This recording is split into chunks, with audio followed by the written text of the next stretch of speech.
From the Middle is proud to be a founding member of Odd Pods Media. Merry Christmas, everyone. Welcome to episode 185 of From the Middle, a comedy, culture, entertainment, and interview style podcast hosted by three middle-class guys living in the middle of America in the middle chapters of our lives with a point of view somewhere in the middle. In this episode, we talk a little bit about where the heck I was last week, and we debrief on all of our Christmases, our favorite gifts that were received, our favorite gifts that were given. And then we talk about some of the things that we don't understand about the world of Reels and TikToks and social media, which leads us into when do you wind down for the season? What sort of rule do you have for when it's time to put the Christmas decorations and music away? What is that for you? This is the fun one. It's a relaxed one. It's good to hear what we each got. And we have a lot of fun. And we hope you have a wonderful remainder of your holiday season and a great new year. Enjoy. Oh, for the love. Sorry, just clearing my Mountain Dew hole. I got my phone hole cleaned today. That's where you keep it? You're so cerebral and you're so developed and evolved.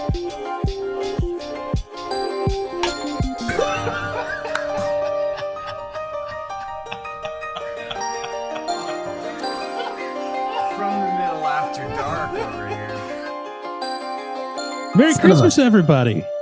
Belated.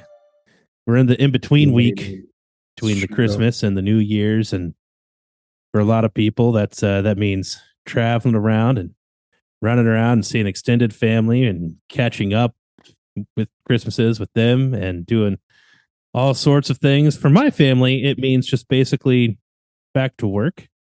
And the kids are running around the house. We're recording this at noon, which is always interesting for me because I have to have the little talk with my kids. Like, guys, don't ask me for anything. The answer is no. and leave me alone for a while. Who doesn't love a good nooner? You know what I mean?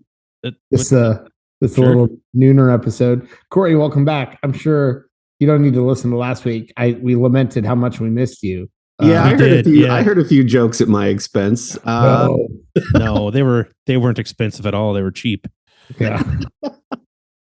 I really enjoyed listening to that one. Yes, I was on a work trip, and for the second time in 10 years, my wife joined me. She has never, in her 39 years of existence, been to New York City, and is a fan of so many rom-coms that take place there and are set there that she, I think it was about a month ago, I had a gig in Jersey City, right on the Hudson. So you get a 180-degree panoramic view of South Manhattan. And She said, if you ever go back to that hotel, I would love to go with you. And I found out like the next week that I was asked back for a different gig. So I said, hey, you mentioned wanting to go. Would you like to go? And then we can maybe spend a few days in New York City. So we got to do that. But the only times that we normally record the podcast were not options for us. So thank you for allowing us to have the time. And we had a magical, almost 2 full days in Manhattan. It was really fun. Saw all the things. Yeah, that's great. No, I'm glad you guys got to do that. I'm glad Sherry got to do that. And yeah, I mean, your next paycheck will reflect it, but it was great. Just a few key highlights, and then we'll dig into. I so want to hear about you guys' Christmases and the favorite gifts that you received and gave. I know it's so fun when you have young kids to see them open things that you're excited for them to open. But just a few quick highlights. So watching the World Cup final from an Italian restaurant in Manhattan and ordering cannolis during the shootout, and every so often, because too many devices are playing that game on Apple TV devices from that restaurant, the bartender kept having to hit the button on the Apple TV that said, "Are you still watching?" right at like pivotal moments of the game, which would pause everything. But he didn't care about it, and there weren't enough people in the restaurant at that point of the day to care about it because it was still morning Eastern time. Seeing New York City through the eyes of someone who's never been there, like 30 Rock at Christmas time, is incredible, but also elbow to elbow. and nobody is really there to stay. They're all just trying to get as close as they can as the rink and take a selfie and then leave. Yeah. Macy's, FAO Schwartz, going down to Times Square. And then probably the most special thing was we bought the tickets to the observation deck of the Empire State Building, which, if you're familiar with Sleepless in Seattle, one of Sherry's all-time favorite movies, at the end of the movie, Meg Ryan and Tom Hanks meet at the 86th floor observation deck. And so we got to go up to 86, and then we paid a little bit extra to go up to the 102nd floor, which is actually in the spire. I didn't realize that. You're inside of the stick at the top. I thought it was another whole floor. No, you're in the antenna thing. Yeah. And now you know, because it actually just has cardboard on the wall with crayon. This is floor 102 because they didn't want to make an official sign for that. Yeah. So that was pretty special. And then because, we're cinephiles and Sherry loves the rom-coms, a movie that's very special to us is Serendipity with John Cusack and some British chick. And it came out in early 2000s, I think 2002. But there's an iconic scene where they're skating at Woolman Rink in Central Park, and giant perfect flakes of snow are falling from the sky in Central Park at night. And so we got to walk around Central Park for a couple hours and go to the rink. And yeah, so just a great time. And I don't recommend it, Manhattan, the week before Christmas. It's a little insane. FAO Schwartz at 30 Rock had like a line just to get in. But it was a magical time. And somehow, back to Serendipity, I forgot one thing. We got a table at Serendipity 3, which is, I think it started in the 20s as this, was mostly for sweet treats, but I think they've expanded their menu. So now they have entrees, and it's almost impossible to get a table there. And somehow we got in to have their iconic frozen hot chocolate, which is like $15. And we had already eaten pizza. And so we didn't time the visit very well because we honestly didn't think we'd be able to get in. And then we ordered chicken and waffles. But they have a famous thing on the menu, which is a $1,000 ice cream sundae. You have to order it a month in advance. They also have like a $250 cheeseburger and the most expensive fries, which is a $200 order of fries, all of which have to be ordered well in advance. It's just about the novelty of it. Yeah, right. Of course. But yeah, it was pretty special. So many good memories were made, and it was a lot of fun. But yes, you guys crushed it with your last episode. I learned a lot about Christmas and Christmas goats and something about erecting goats, and I laughed a lot. So well done. Also, to jump in and fact check in the moment, Kate Beckinsale, and we should remember because at one point long ago on this podcast, we talked about a movie with Jeremy Piven, and we referenced Serendipity. Yes, when talking about the British movie with Jeremy Piven that I enjoyed, which I think was around Christmas last year. So it's Kate Beckinsale was in Serendipity. It was 2001, and the movie with Jeremy Piven I now have to look up. Wow, shame on me. Kate Beckinsale's in a lot more stuff than I realized. I was thinking of Serendipity thinking I don't see that chick very often, but I don't watch a lot of the underworld Van Helsing type stuff, but Pearl Harbor and Click with Adam Sandler. Yeah, it was my dad's Christmas date from 2020. That was the movie. The soundtrack was so weird for me. I even kind of inadvertently forced Kendall to go watch it. Because it was a whole thing. You can go back and find that episode. Yeah. So enough about New York City and work trips. Tell me, how was you guys' Christmas? Did you have a favorite gift that you received or gave? I want to know all the deets. Go ahead, Dylan. Oh, geez. Well, my daughter, our daughter is almost 5, and she's very much into Barbies. So the thing that she kept alluding to, well, not alluding to, she's 5, she doesn't allude. The thing that she kept saying that she wanted loudly and confidently was Barbie Dreamhouse. So that was the whole thing of getting it shipped and getting it inside and hidden and then built because there's stickers and then taking care of all that. The funny thing, which we did get, she loved it. The funny thing there is I'm so used to building things in Lego scale that as I'm looking at these instructions for this dream house, it would have like a white column that would support one level to another level of the dream house. Yeah, that's the one. So it would support like one level to the next one. And I'm turning around looking for something that I don't realize is Lego size, but is not Lego size because it's Barbie. And then I'm like reaching and I'm like, oh, okay, here's the post that I need because this whole thing is literally as tall as her. So you're grabbing pieces of flooring for the Barbie house that's like 4 feet wide or 3 feet wide or something. These huge pieces that you're assembling that are much, much bigger than I'm used to. So it was fun. It was fun. We got it put together and hidden, and she had no idea. She was trying to figure out a little bit of, oh no, I asked Santa for something that somebody else got me. She was trying to figure out. I said, that's what the elves are for. They're going to know somebody else got it for you, and they'll tip off Santa, and then Santa can go find something else off your list. So she was concerned for a minute until she realized the elves run recon and make sure that everyone gets the right gifts. Sure. So it was good. It was a lot of fun. She got lots of Barbie stuff. She was very excited about the Barbie dream house.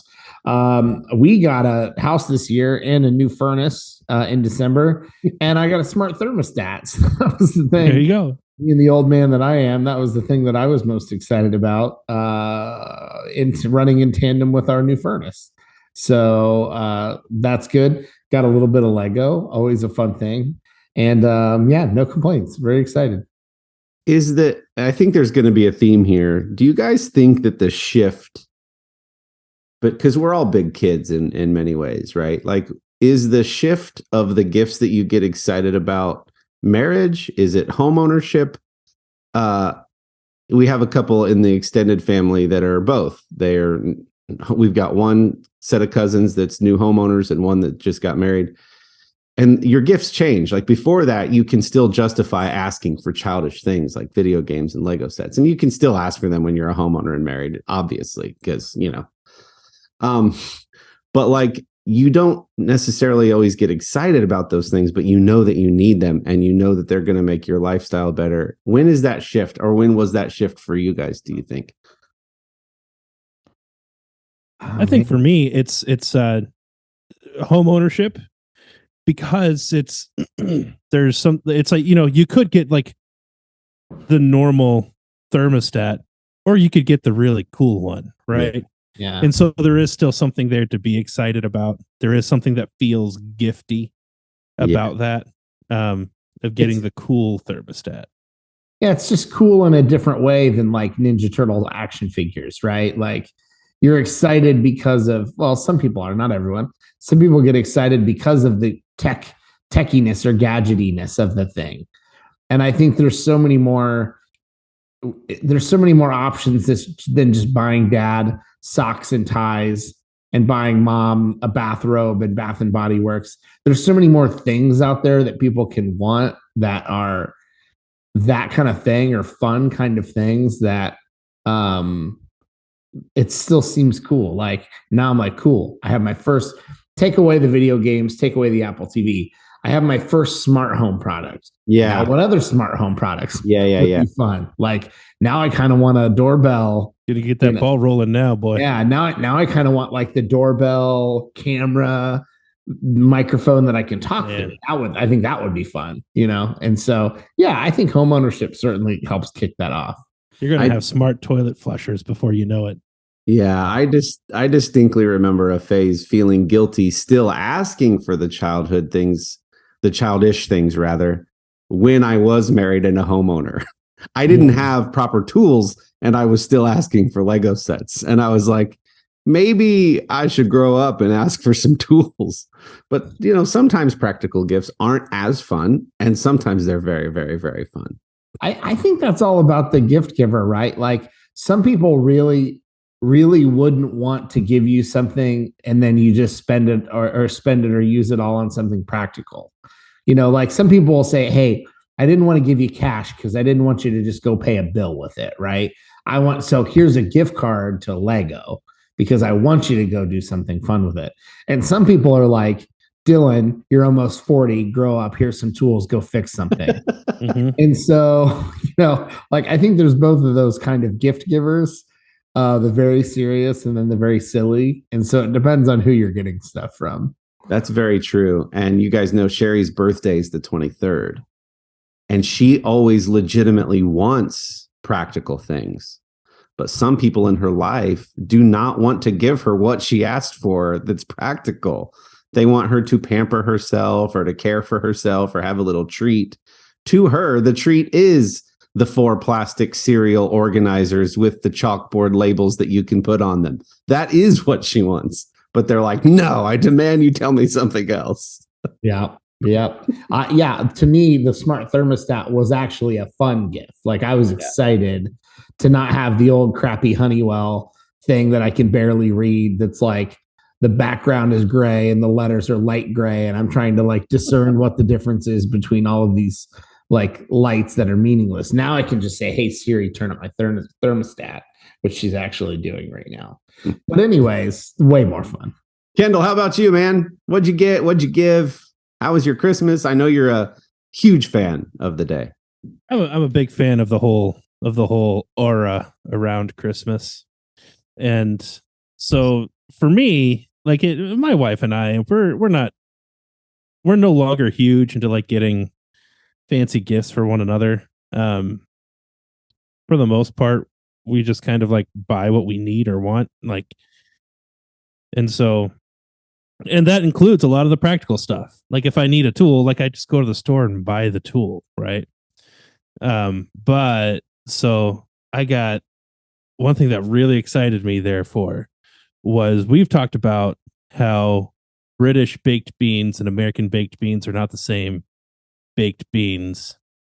And my understanding is that in England, it's Heinz, it's the blue can, and that's what everybody is eating over there, and they eat them a lot now. So that's in Kendall's mind. That's the British people are eating baked beans like all the time, and they're always these Heinz blue canned baked beans. And I haven't tried them yet, but I received a can of those baked beans for Christmas, and no joke, it was the best Christmas present that I received. And yeah, that's them. So baked beans and a rich tomato sauce. So I'm excited to try them and review them. I'm not expecting something sweet. That's my understanding, is that these aren't like the super sweet molassesy, brown sugary barbecue style baked beans that we have here. So like I've already prepared myself. Like that's out of my head. I'm not expecting something sweet. I'm expecting something much more savory. But yeah, no, I'm way excited about that. I also got a little bag of like, I think it's Japanese Kit Kat flavors. So I'm excited about that too. Nice. And there's, I mean, you got gifts from a podcast listener. Yeah. I don't know why in my head your baked bean sauce is going to be like SpaghettiO sauce. So maybe I'm curious to see. This is a rich tomatoey sauce. Yeah. So I'm excited for you. I'm ready to try it, man. So that now for the kids, Christmas morning was good. It was all kind of normal. One thing that's a little bit different about my world than some other people's worlds is that when you have church leadership responsibilities, that means some things, right?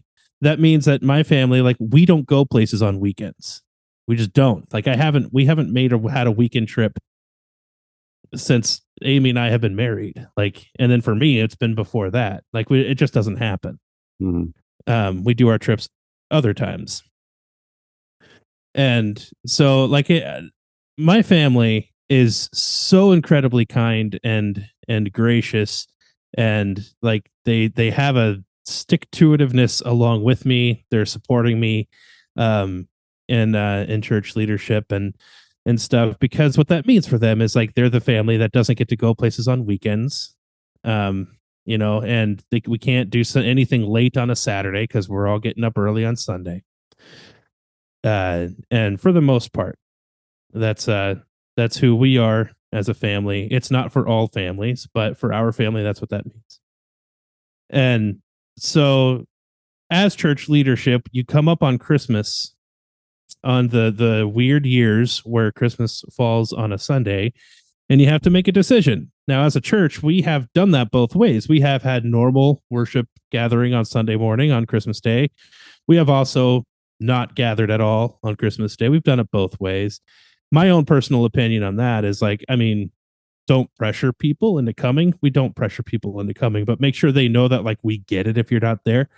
But it feels weird to not offer anything for the reason being that it's Christmas morning. Right. And so that's always been kind of my opinion. Like Christmas is a weird reason to cancel church. Yeah.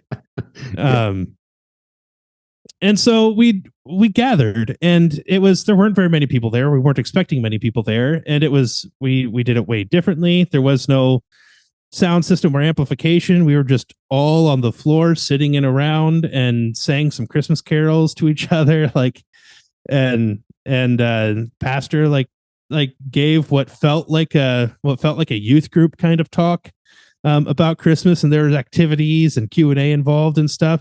And it was all really cool. And there was an activity with candy canes afterward. And we sang a couple more songs and hugged each other, said Merry Christmas, and then went home to our families. It was great. And even my kids were like, that was the best church ever on the way home. It was so much fun. So the thing that causes a little bit of questioning of like, man, but we do need to do church on Sunday morning, so we have to make sure that we fit that into our plans in between our house and the grandparents' house and stuff. And so this thing that kind of felt like it might have been a logistical burden ended up for me probably being the highlight of my Christmas day. And I think that was really cool, fun, and I enjoyed that a lot. But then so we did that, and then after church we went to my parents' house, and my sister and her family were there, and we did Christmas with them all. And then came back home. And then during the evening, the big gift that we got for the kids was the little Echo Show 5 or whatever, the little alarm clock shaped ones for each of their rooms. And they're already very familiar with the Echo Shows. Because we've had one in their hallway for the three of them to kind of share for a long time. And then it occurred to me that like, man, the way that we use this, sometimes it would be a lot more handy to have individual ones in each room. Yeah. And I knew that the kids would be all about that too. And so heeding Dylan's advice, I set them all up on Christmas Eve night. I hid them away. Didn't give them to them yet until later on Christmas Day. The way that we gave them to them was while they were all downstairs, I just snuck upstairs and put them on their nightstands, and then just hung out on our bed. I called Amy up to come hang out on our bed together, and we just sat there and talked until eventually one of the kids came roaming up the stairs and came into our room to talk to us. And we're like, hey, and she was talking about how hot she was, and we're like, you know what? Maybe we should just change into your nightgown. And so and then while she's changing it, she's like, and then she comes running back into my room. She's like, did I just see what I just saw? Like, what did you just see? Hold on. And then she ran into her brother's rooms like, I think we all have our own Echo Shows. That's awesome. And then she like went down yelling at the boys to come upstairs. It was played out perfectly. That's awesome. It was wonderful. And mine's the voice of Samuel L. Jackson. Yeah. That's great. Good for you guys. Yeah. Round us out, Corey. Well, first I'll talk about what I was excited to give. Each kid, I had a little thing that Sherry does most of the shopping, and she does a terrific job. And sometimes she just says, hey, for this kid, I have about $40 left. Go ahead and like fill the gap. And I get to get like a non-practical fun thing that I know they like, or a geek culture thing that I know they like. Right. And that was the case for Case, our son. And we had about like $60 left for him. And I was like trying to think of what to get him. And then I remembered that during deer hunting season, when I was going to pick out my crossbow, he saw the BB guns and the pellet guns and the air rifles for the first time and asked for a BB gun. And I'm like, he's going to be 8, or he is 8. This is the perfect time for the Red Ryder BB gun. Yeah. So dude. So I got him the Red Ryder BB gun that's in the same packaging that it has been in since forever, that is featured in the movie Christmas Story. And so right now he is memorizing the 4 rules of gun safety before he is allowed to shoot it. I had him take notes and and read out the 4 rules of gun safety before he's allowed to use it. So that was really fun. I was really excited to give Lily some Stranger Things stuff. She has the hat that one of the characters wears in the show, and then another graphic tee from the show. And then Chloe, it's the Squishmallows, man. I mean, they're all about the Squishmallows. I don't know if I'm saying it right, but man, like Dylan and I had a family Christmas yesterday, and there were Squishmallows everywhere. Our grandpa felt one, and he's like, "Wow, these really are soft." And I overheard you say, "Please tell me what kind you would want. I would love to get you a Squishmallow for your bed, Grandpa." I think what I said was, if you think this is soft, I would love nothing more than to buy you a French fry Squishmallow for your bed to sleep on. And they've been around for a while too. They're not even new. I don't. But they just like hit popularity this year, and they're just super soft, ranging in size from like the palm of an adult hand up to a huge pillow that you would have on a bed or on a kid's bed, especially. And I regret, somebody told me they had a huge Chewbacca one at Costco like a year ago. I wish I had gotten that. It wasn't on my radar. I didn't know what it was. Now I wish I had the giant Chewbacca one. Well, you ended the last episode with Merry Christmas and Squishmallows for all or something like that. And, yeah. And I don't know why it took so long for that to like hit like critical mass of popularity. Because they've been around for a handful of years. Anyway, that was the thing that Chloe was really excited about. And Sherry, I had got her some AirPod Pros a couple of years ago, which she has enjoyed. But when she smiles, and she does a lot, they fall out of her ears. And when she if she moves her head too much, they're constantly falling out. And so I upgraded her in-ear experience to the Bose Quiet Comfort 2's earbuds, which she is really excited about. They don't have the stay here little thing, but she said she doesn't need it. She was like doing this, trying to get them to fall out, and couldn't get them to fall out. So she was really excited about it. Awesome. I received maybe in my adult life, the greatest gift I have ever received. And I can't wait to tell you all about it when we hear a quick word from some of our friends in Odd Pods Media. Hey, it's Dalton. I'm Tony. And I'm Sam. We want to tell you about Big Ten Plus 4. Do you want to hear football talk that doesn't only talk about the SEC?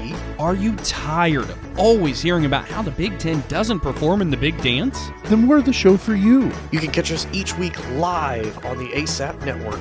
And later that day on Odd Pods Media, we bring you college sports with a Big Ten flavor. Big Ten Plus 4. College sports with Midwest perspective, blue collar, and blue blood. Can't wait to hear about this adult gift. Sometimes you make quantum leaps in your life. I remember, and we're going to pivot to a toilet topic, folks. That's as we are apt to do. I remember making the switch from regular toilet paper to wet wipes and feeling like I had just discovered something magical. For some reason, I thought those were relegated for just babies. And then I was like, no, adult wipes are very much a thing. And there's a whole company around it. And dude wipes is a thing. And wet wipes is a game changer. And I thought that was the pinnacle of Poop Mountain. And then handful of years ago, a lot of the podcasters that I enjoy started talking about these toilet attachment bidets, and they are reading advertisements for companies like Tushy and others. And I remember thinking, that's interesting. You know, we don't really do that here in America. It's a very European thing, and in a lot of Asian countries as well, but we don't really do the bidets. But I wonder if there's anything to that. And then a friend, Dylan and I have a mutual friend named Simon. Simon texted me one day and he goes, you guys, absolute game changer. I got myself a Tushy. You need to do yourself this favor and get yourself a bidet attachment for your toilet. So like 6 months, 8 months goes by, and Sherry says something about, have you heard about these Tushy things? And I go, yeah, and I really want one. And that was the end of the conversation. Didn't think about it again. Didn't put it on my Christmas list. And then on Christmas Day, a couple days ago, I opened the Tushy Spa 3.0. I installed it myself in minutes and have never been more excited to poop to try this thing out. And oh my gosh. So much fun. First, just let me say, they start their instruction manual, which is not called an instruction manual. The very front cover of the manual says how to put this shit together.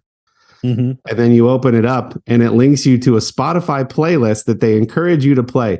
Sit back, relax, get the tools that you need, start this playlist. And there's songs like Everybody Poops. Everybody poops. And then one of us like, no more dingleberries. And it's like this whole playlist that they want you to listen to while you're installing your Tushy. And I checked for leaks. I'm ready to fire the thing up, but I don't have to go. And then anyway, so fired it up. It uses the warm water from your sink hookup so that you can control not just the pressure, but the temperature of the water. So great. I was telling my kids about it. They're like, Dad, we don't want to hear about that. That's gross. But my son was like, I'll try it. So I was like, awesome, buddy. Do you have to go to the bathroom? He's like, no, but I just want to try it. So I take him up there. He sits down.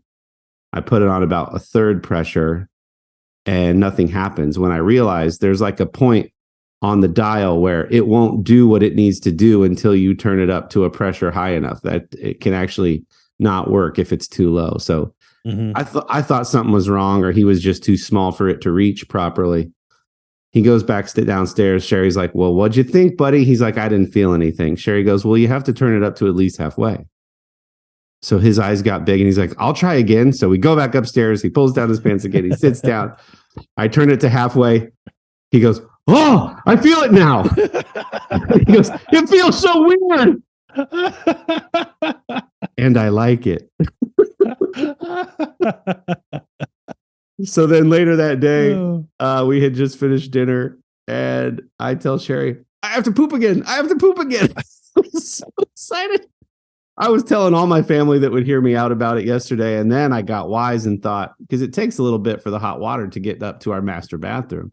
Mm-hmm. And my uncle goes, why don't you just turn on the hot water in the sink to prime the pump? That way, when you're ready to sit down, the hot water's right there. And I was like, yeah, nice. So that's what I did today. I'm loving it, man. I'm loving it. If Tushy is listening, I will absolutely accept you as a sponsor for this podcast. I just gave you the best commercial ever. Amazing. That is wonderful. And you know what's good about knowing about Tushy and getting that recommendation and hearing that they're like a legitimate and a fun company is I have looked into the toilet attachment bidet things before. They're not expensive. No. And there's a lot of them out there, which is part of the problem, because you go to Amazon and you have like, you have all of like the Chinese companies with like the different brand names, but they're all making the exact same product, right? Yep. It's like the same thing with like 15 different names. And I don't know which one of those to trust. You know what I mean? Yep. I don't know which one of those I want to give my money to. And so now that I have a brand name in mind, I might have a Tushy in my future. Well, what turned Sherry that direction was on Black Friday. Amazon had like a deal of the day thing on the 3.0, which would run you about $150. It's got 7,430 votes with a rating of 4.8. So pretty good and super easy to install yourself. And like I said, I love marketing that is self-aware. Like it's like kind of making fun of itself. That's why I like Liquid Death. Even Chipotle kind of does that on their bags a little bit. Like the word, it's talking to you. It's not generic branding and marketing. It's like talking to you and making it fun. There's this whole manual that comes with the instruction manual that's like all the facts about basically, it takes 37 gallons of water to manufacture one roll of toilet paper. So their whole thing is like, you're actually saving about $150 per member of your household per year if you get a bidet, so that you're only dabbing at the end instead of, people who mummify their whole hand when they do their thing. So yeah, it's like, hey, save the planet a little bit, feel good about yourself, feel physically better about yourself, and yeah, get a robot that squirts your butt if you want. It's pretty great. If I was a kid and saw my dad getting a thermostat, baked beans, a bidet, I would be like, Dad had the worst Christmas ever. But now, as a dad, I'm like, this is amazing. And the baked beans are really just fuel to the fire for that Tushy. Exactly. Crank up the thermostat, start eating those beans. Everything's just going to start oozing out. Yeah. It's so awesome. it was a pretty good Christmas, I have to say. So we just finished Christmas 2 of 5 yesterday. We have 3 more to go. And today is the first day that the kids really get to there's nothing on the calendar. There's no gifts to wrap. They just get to sit and play with their stuff. They kind of got to on Christmas Day, but there were some other things we had to prepare. But I'm excited for them. They were, just before we started recording, they're singing Christmas carols and tidying up the main floor because it was a disaster after Christmas with tissue paper and shirt boxes everywhere. And but it's just always fun when they get that first day to actually open all their stuff and play some music and have the fireplace going and still play Christmas movies, and it's good. Good. Is Finn playing with the dream house, Dylan? Oh, for sure. We're going to let it, much like any kid would want, we're going to let it stay in the living room a couple more days because we know that'll be extra fun for her, and then we're going to move it upstairs. So definitely keep him busy with and now it's unpacking all the peripheral toys to the dream house. It's well, I got this Barbie mermaid I haven't opened yet, and I got this Barbie sticker book that I want to play with while I'm playing with Barbies. And so all the peripherals are coming out. So very exciting. Speaking of cleaning up after Christmas, reels are a big deal now. Who's not watching reels everywhere and sharing them with loved ones? That's more, I think people do that maybe more now than even just scrolling feeds. So some of these are funny. Some of these are helpful. They're all over the place. Reels are, I've seen financial tips. I've seen whatever. Sometimes the helpful ones, I'm curious. It might be a cooking hack, or it might be a cleaning hack, or it might be a whatever. And this one had to be serious. Nothing about it felt like it was being silly. But the point was, it was a cleaning concoction to help you eliminate having to dust. And I thought, that's interesting. I wonder how that works. So let me get your take on this. Doesn't matter what the ingredients were, but it was go buy these 3 or 4 ingredients, mix them together in a bucket, then use a light cloth to apply it to all the surfaces you normally dust. And I'm thinking, okay, so then you'll be able to go a long time. There's something about this mixture that makes it easy to not have to dust. And then at the end, it just says repeat monthly. And I just thought, yeah, that's dusting.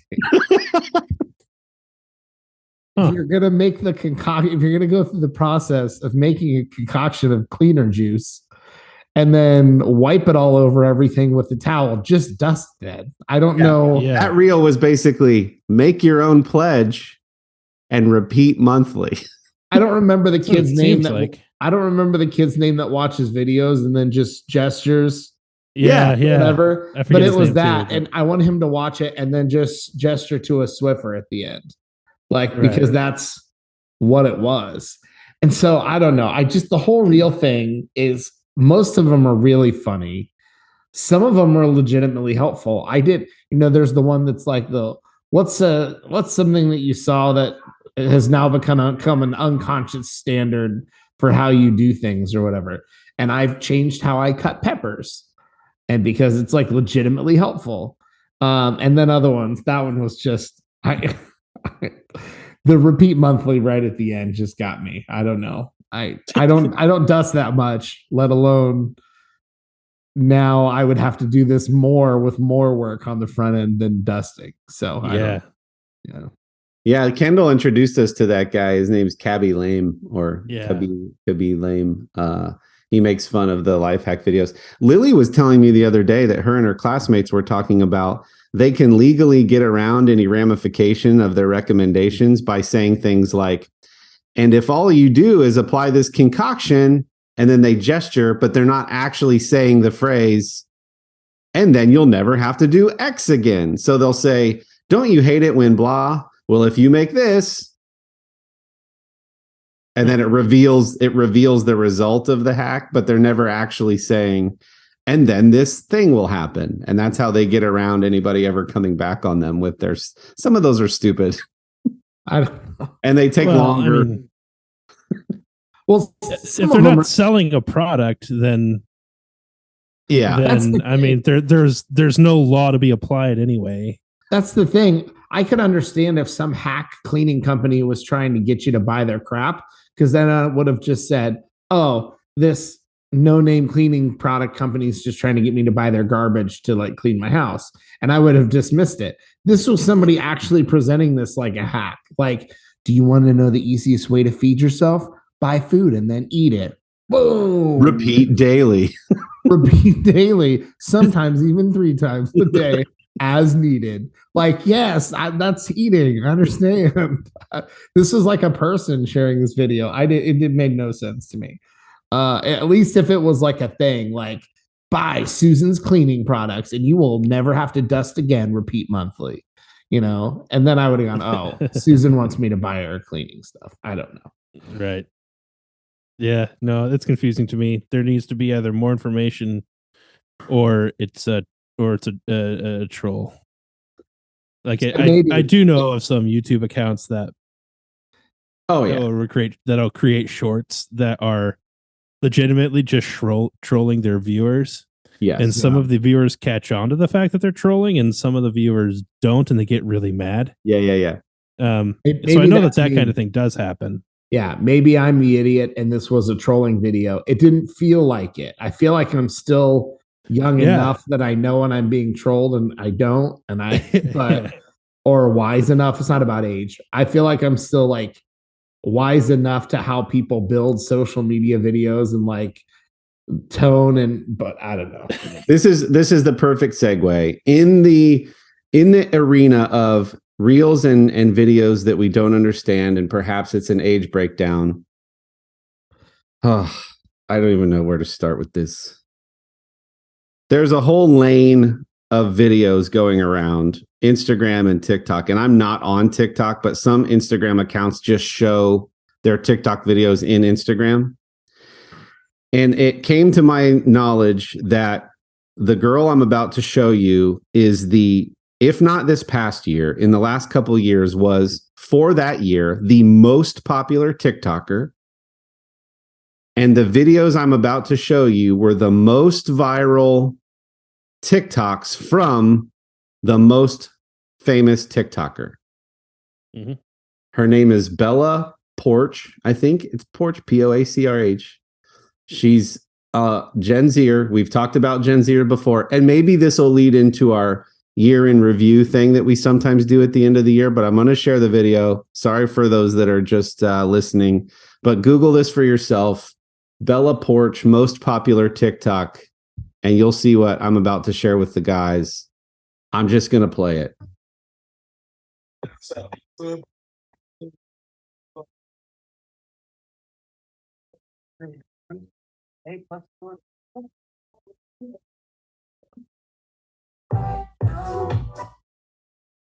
I don't understand at all. Well, I didn't get it. Now that was one of them. That was one of her most popular.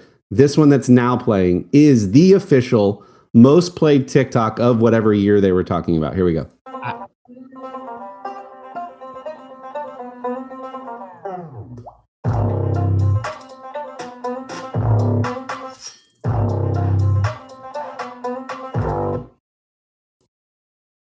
Okay. Please help me. Please help me. Please. I don't understand how that's most watched. please help me understand. If you're just listening and don't want to do the research, she's a cute 20-something, probably early 20s. She's just making very minimal facial movements to the beat of the songs that you just heard. Like blinking, crossing her eyes to make a goofy crossed eyes face. Yeah, slight nods. Very slight nods and smirks. And it's a whole lane of videos that these girls mostly are doing. I thought TikTok was like cool, thought out, choreographed dances. This is like the most subtle of facial movements. And it's the most viewed TikTok on the app. And I don't understand. I showed some of my Gen Z cousins yesterday and I said, explain yourselves. Why? What they say? What they say? They're like, I don't know. That's not what my feed looks like. See, that's what I'm wondering. I understand that it's most watched, but I mean, that's just because a lot of people were curious enough and it got viral that way and got around. And that's my guess. I don't feel like this is the thing that like we look at and we're like, okay, I thought I was at least following along with what the younger generations were into and was okay with it. And then now maybe I'm old enough that I legitimately have to just sit back and say, I am not going to understand this. Like, I don't think we're there. I don't think this is it could be denial. I don't think this is what the generation is about. I think that most Gen Zers would watch this or have watched this and thought to themselves, yeah, this ain't what it's all about. Okay, one more time. One more time for the people in the back. Yeah.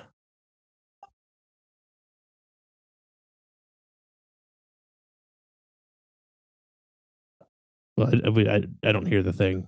I haven't heard sound on any of these, but I don't. It's okay. Yeah, I'll look it up separately. It feels like, I mean, she's not unattractive. That doesn't hurt. It feels like it's just weird and interesting, but innocent enough that the most number of people could consume it without, I don't know how real, like if you're on Facebook Reels, you're swiping through them, right? Like up and down.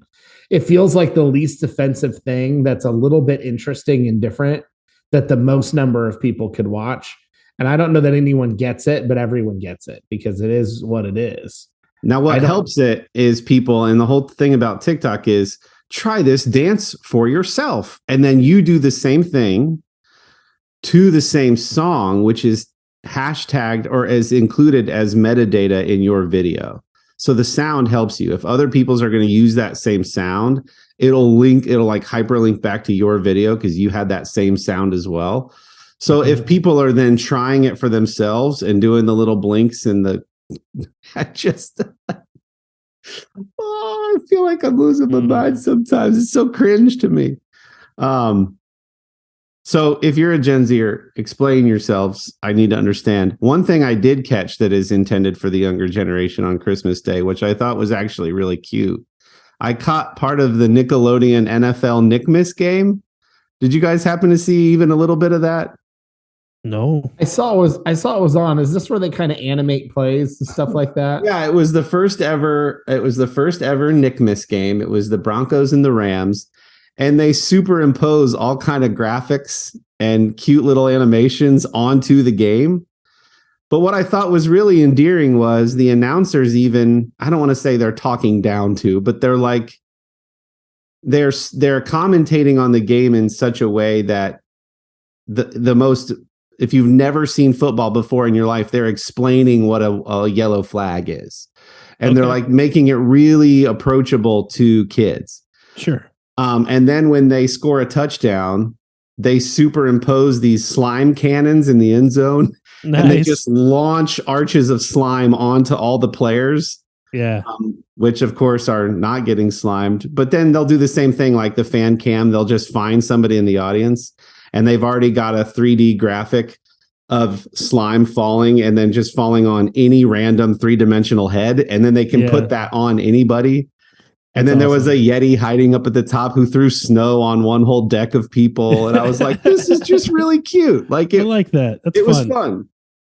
So yeah, that was a good game to. I didn't watch that, but I know some of the aftermath of that game. There were two players who got into a fight, got into a fist fight, and so hopefully they animated that. Hopefully they animated that. Or I was also just thinking, oh great, what a wonderful game to bring all the kids to.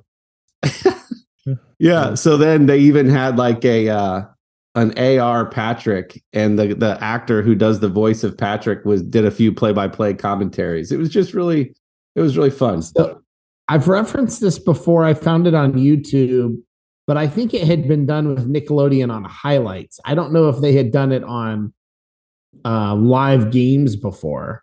Although it really doesn't even have to be live. They could be running this stuff 20 seconds behind, and sure, they could sit and play with it, and no one would really notice. But it is really fun. Like when they, somebody would spike and fall, they'd do like a flame graphic, like you're spiking it, or somebody would, throw their arms out in excitement after a big play, and they would do like electricity coming down to the ground. And it was just funny how they were like animating so much of it. It's one of the few times where like one company owning a lot of companies will lead to fun stuff. And this was just one of those. Like, I think Paramount or whoever owns the CBS also owns the NFL, or has rights to NFL, but rights to others, Nickelodeon and all that content. I don't know. It's really funny. Yeah, I thought it was cute and a fun way to make the sport a little more interactive with the different generation. So anyway, anything else, guys, that you've been watching or streaming that you want to chat about?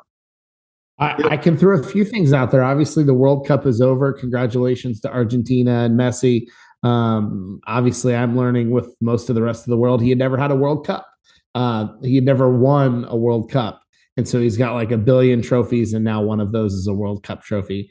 Right. And he seems like a cool dude. So congrats to Messi in Argentina.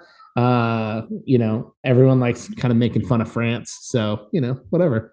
But a couple things I've streamed lately, because I don't just watch superhero movies and Star Wars movies. I actually watch things that win awards. And so recently watched Banshees of Inisherin on HBO Max. And it's extra artsy because of who was in it. I got to make sure I get the actors.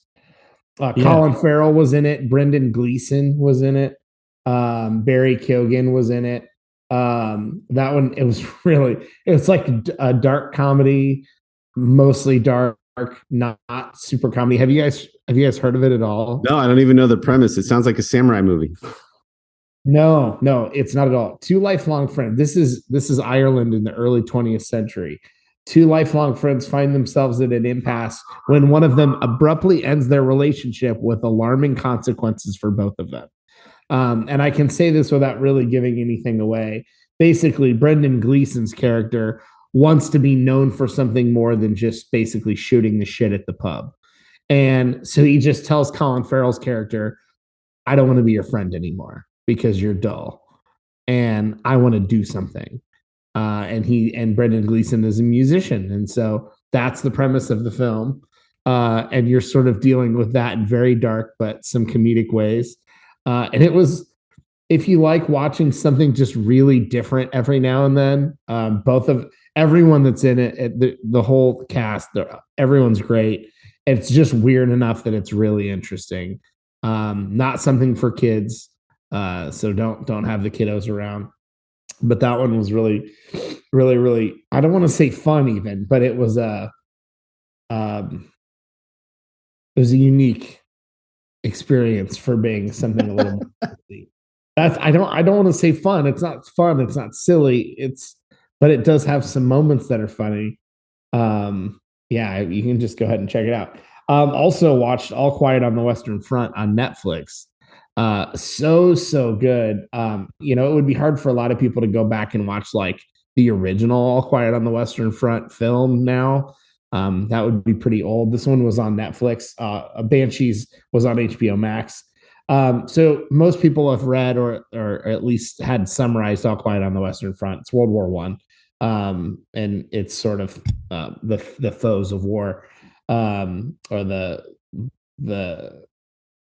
it's an anti-war film essentially, but just really, really well done by Netflix. All the cinematography, the battle sequences, the makeup, the costumes, just incredibly well done. It's not short. You got to like war movies, but really, really well done movie. And so, if you're into that kind of thing at all, have some time to sit down and watch it.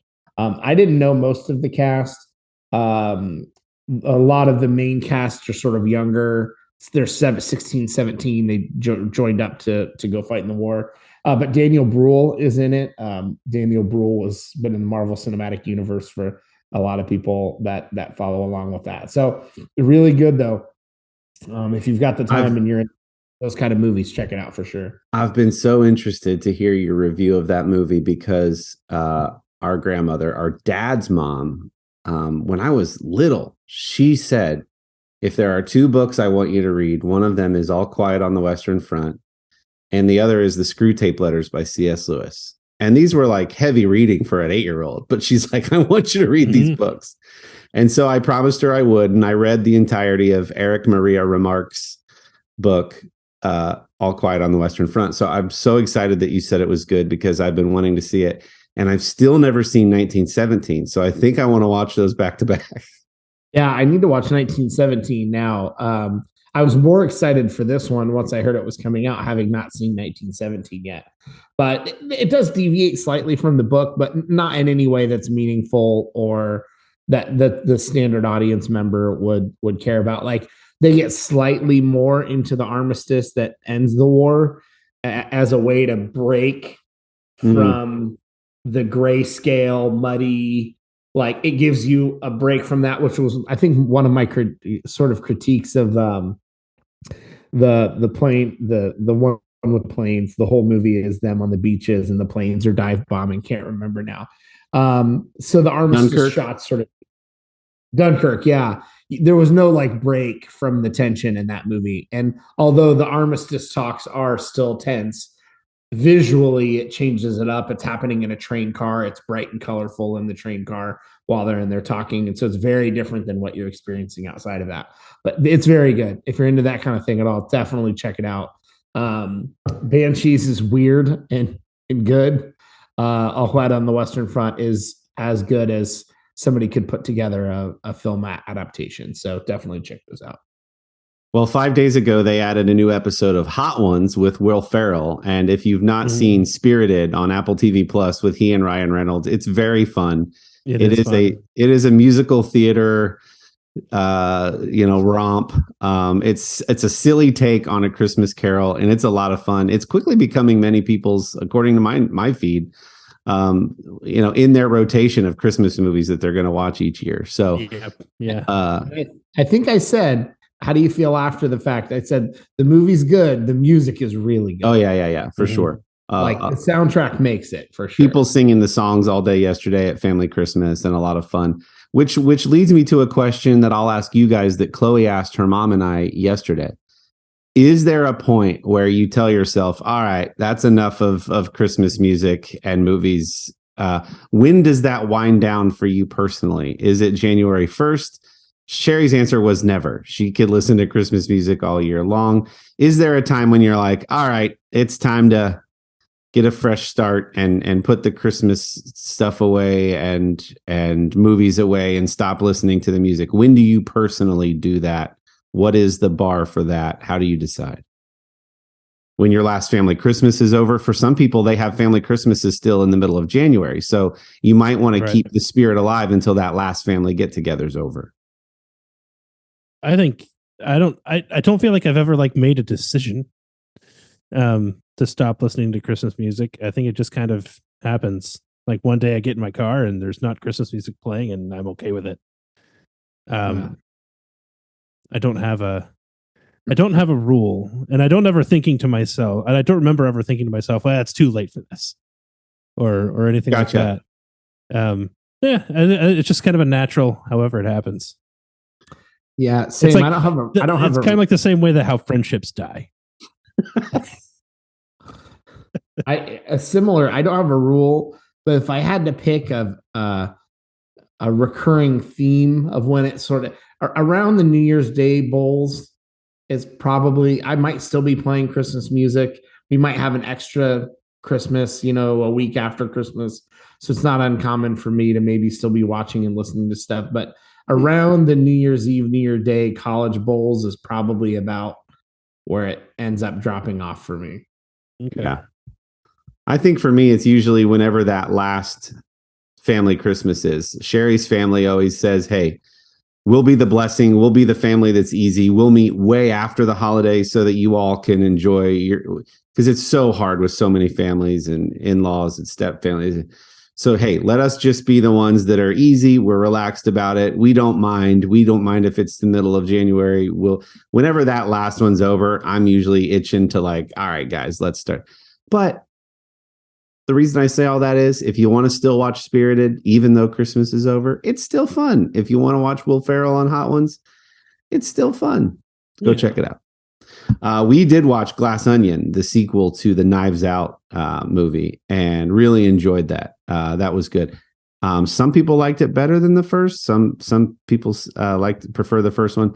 It's fun. If you like a good murder mystery and some good acting, check it out. Not for kids, really. But yeah, a good time. That's all I got.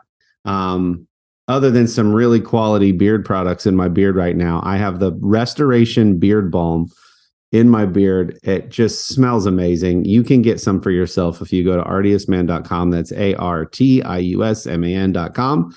Use promo code THEMIDDLE at checkout to get 25% off of your entire order. They still have amazing deals for the holidays on their website. Go check it out. Dylan is hosting 2 Christmases this week at his new home, so I'm excited to be going over there. I hope you all have a wonderful end of your holiday festivities and Happy New Year. Anything from you guys? Thanks for joining in the middle of the day for this nooner. I love an afternoon delight with the both of you. Merry Christmas, everyone. Don't say that ever again. Okay. Sorry. Bye.